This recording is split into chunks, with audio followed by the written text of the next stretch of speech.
Hello students, ये chapter 17 है। Chapter 16 हमने आपका कंप्लीट करा दिया है। अब हम चैप्टर 17 आपका शुरू कराते हैं। जिन बच्चों के पास बुक है वो चैप्टर 17 को एक बार ज़रूर पढ़ लें। तो देखिए, चैप्टर 17 आपका है फॉरेस्ट, और इसमें हम आपको रीडिंग लगाते हैं। A forest is a biotic community spread or a large tract of uncultivated land and is predominantly composed of tree, shrubs, herbs and timber. Many of you must have enjoyed the natural beauty of forest, especially when you visited a hill station. Forest occupy a special place in the life and thought of people. They are invaluable wealth of nation and are renewable natural resource. तो देखिए, ये जो आपको forest बताया गया है, ये बताया गया है, ये है एक large tract of uncultivated land, यानी बायोटिक कम्युनिटी। ये एक जैविक समुदाय है। फॉरेस्ट यानी जंगल जो है एक जैविक समुदाय है। इसमें अनेक प्रकार के जीव जंतु, पशु पक्षी सभी इसी के अंदर रहते हैं। ठीक है, और ये जो एक नेचुरल ब्यूटी है, और ये नेचुरल ब्यूटी जब आप एंजॉय के लिए कहीं यानी घूमने के लिए किसी हिल स्टेशन पर जाते हैं तो वहाँ से आपको ये नेचुरल ब्यूटी आसानी से देखने को मिल जाएंगे। ठीक है, उसके बाद ये है, देखिए ये जो डायग्राम दिया गया है ये ग्रीन फॉरेस्ट है। यहाँ पर हरी झाड़ियाँ हैं, पेड़ हैं सभी। उसके बाद नीचे है मॉइस्ट ट्रॉपिकल फॉरेस्ट। ये ट्रॉपिकल फॉरेस्ट है। इसमें क्या है, इन द लास्ट 100 ईयर, ये 100 year last 100 year utilization of forest products has gone up manifold to meet to growing demand for wood and timbers. Excessive feeling of forestry because of setting up to industry, building of road, cities and for cultivation is very common. Deforestation poses serious threat to our economy, quality of life and environment.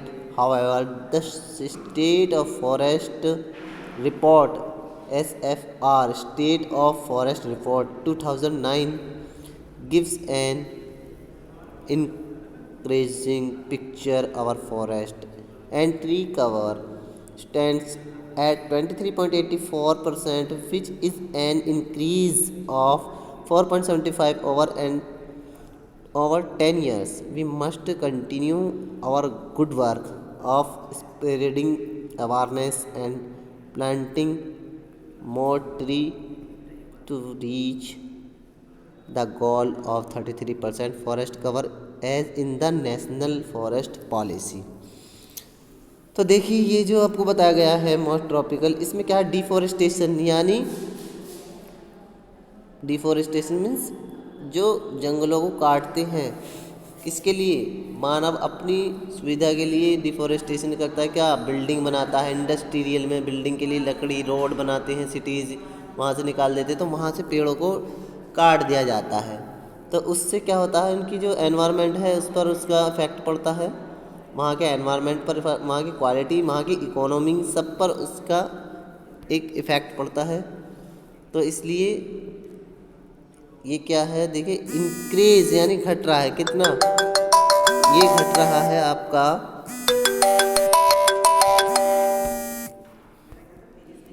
74.75% over 10 year. पिछले 10 सालों से ये आपका घटता आ रहा है। ठीक है, उसके बाद हम आते हैं आपके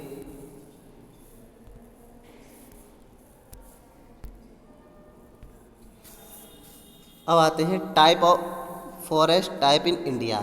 इंडिया में कितने प्रकार के फॉरेस्ट हैं, तो देखिए कितने प्रकार के फॉरेस्ट हैं। The distribution of natural forest in India is governed principally by rainfall over the from 12 12 centimetre, जो रेनफॉल जो बारिशें होती हैं 12 centimetre to 125 centimetre annually in different part of the country, resulting wide variety of vegetations from xerophytic scrubs forest arid zone of Rajasthan to evergreen rainforest in the tropics in the western Ghat, Assam, northern Bengal, Andaman and conifers in the temperature regions in between the extreme. There are many intermediate type of forest.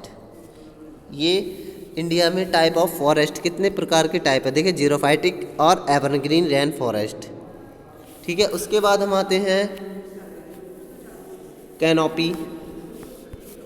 देखिए उसके बाद हम आते हैं canopy के बाद आते हैं अनडेजर्टरी। ये आ जाता है आपका अनडेजर्टरी। ये the understorey layer lies between the canopy and the forest floor. तो देखिए अनडेजर्टरी में क्या होता है, इसमें ये इस शेप के जो हैं शेप ऑफ ट्री क्रॉन्स, ये इस शेप के ट्री होते हैं, कॉर्न टाइप के सभी टाइप के सी उसमें जो है ट्री होते हैं। उसके बाद आता है फॉरेस्ट फ्लोर। फॉरेस्ट फ्लोर में क्या आता है, the forest floor layer receives only 2% of sunlight. केवल पर 2% ऑफ सनलाइट होती है, 2% of sunlight. The forest floor has almost no vegetation, उनमें कोई वेजिटेशन नहीं होता है। Because of the low sunlight, कम सूर्य penetrations, only plants adapt to low light can grow in this region. उनका तो रीजन है वो कम लाइट के कारण है, उस पर जो सूर्य का प्रकाश है वो 2% ही इन पर पहुंचता है। Many forms of fungi grow here which help in decaying of dead animal and plants, thus converting them into dark colored organic matter, this form in humus। ठीक है, उसके बाद हम आते हैं यूज़ ऑफ फॉरेस्ट। फॉरेस्ट का use कैसे होता है, ह्यूमन मानव रहने के लिए फॉरेस्ट। देखिए the primitive humans lived in the forest, they were depend on them the their need of food, clothing and shelter. Later on they started growing food on the land obtained by clearing the forest. The destruction of forest however has increased with time, but they are still very essential for our existence. Let us understand this by performing activities। मानव जो पूरी तरीके से देखिए ये जो forest का use है, मानव पूरी तरीके से रहता है, वो उनसे भोजन मिलता है, जितने पेड़ पौधे हैं उनसे भोजन मिलता है, जंगलों से ही भोजन आता है, खाने की वस्तुएं सब उसी से आती हैं, और अनेक प्रकार की जो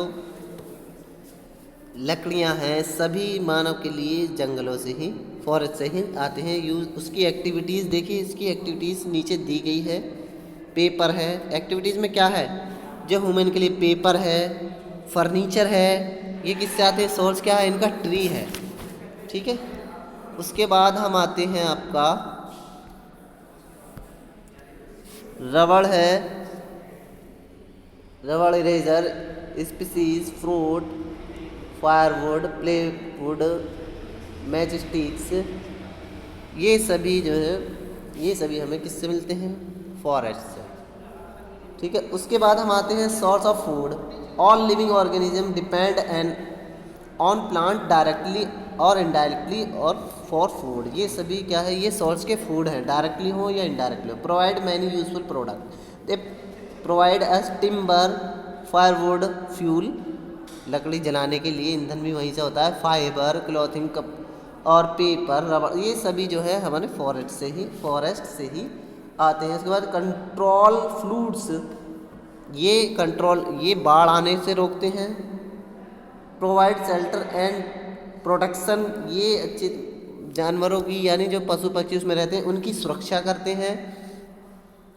उसके बाद आता है purify and maintain balance of oxygen and carbon dioxide. ये एनवायरनमेंट में देखिए, उसके बाद जो हम आते हैं यहाँ आ जाते हैं प्योरीफाई एंड एयर मेंटेन, ये वातावरण में जो कार्बन डाइऑक्साइड और ऑक्सीजन को बैलेंस बनाए रखते हैं। ठीक है, आपको इससे पता पड़ जाएगा, ये डायग्राम है पेड़, उसके बाद नीचे एनिमल्स दिया गया है। ये ऑक्सीजन, पेड़ जो है ऑक्सीजन देते हैं और एनिमल्स ऑक्सीजन कार्बन डाइऑक्साइड छोड़ते हैं, तो ये इस बैलेंस को बनाए रखते हैं। उसके बाद आता है maintain the supply of nutrient, जो maintain the supply of nutrient, ये जो सप्लाई न्यूट्रिशन जो पोषण की सप्लाई होती है उसको मेंटेन रखते हैं। डिकम्पोजर देखिए इस डायग्राम से, देखिए एनिमल, प्लांट्स के बाद डिकम्पोजर, ठीक है, न्यूट्रिएंट इन द सोइल, ये सोइल में आते हैं, फिर एनिमल्स। ठीक है, उसके बाद आता है नीचे interdependence of plant and animals. Interdepend, ये प्लांट्स, पौधे और जंतु इन पर इंटरडिपेंड हैं। फूड चेन, एक प्रकार से फूड चेन इनका दिया गया है। फूड चेन में देखिए आता है आपका जो एक फूड चेन है उसमें क्या होता है, देखिए ग्रीन प्लांट्स और उन पर रैबिट फूड चेन, ये उसके बाद फॉक्स, ये इनका फूड चेन दिखाया गया है आपका। डिकम्पोजर, उसके बाद आते हैं डिकम्पोजर। डिकम्पोजर में आपका आता है प्लांट एंड एनिमल बॉडीज़, जो डेड बॉडी होती हैं इनकी dead bodies, food from the dead bodies of other plant and animals. ठीक है, उसके बाद आता है plant are depend of animal for, plant और depend on animal from carbon dioxide require for photosynthesis, ये आती है प्लांट को। Plant are depend on animals, plant से डिपेंड है एनिमल्स, ये एक चेन है कार्बन डाइऑक्साइड, ये फोटोसिंथेसिस यानी प्रकाश की उपस्थिति में कार्बन डाइऑक्साइड पौधे बनाते हैं। उसके बाद आता है pollination require for seed formation और dispersal of seed and fruit. Destruction of forest और कंजर्वेशन ऑफ फॉरेस्ट, इसके बाद आता है कंजर्वेशन ऑफ ये फॉरेस्ट यानी फॉरेस्ट का सुरक्षा, फॉरेस्ट का संरक्षण, कैसे इसका संरक्षण करते हैं, ये एक डायग्राम दिखाया गया है। देखिए प्लांटिंग, इनको प्लांट लगाना, ठीक है, ये इसके कुछ पॉइंट हैं। ये पॉइंट है felling of tree forest should be stopped, forest को काटने से रोकना। Cutting and uprooting of forest should be made of punishable offences, ये सारे इसके संरक्षण के यानी इसको रोकने के, जंगल को काटने के रोकने के सब उपाय हैं। इसी के साथ ही आपका ये चैप्टर कंप्लीट होता है।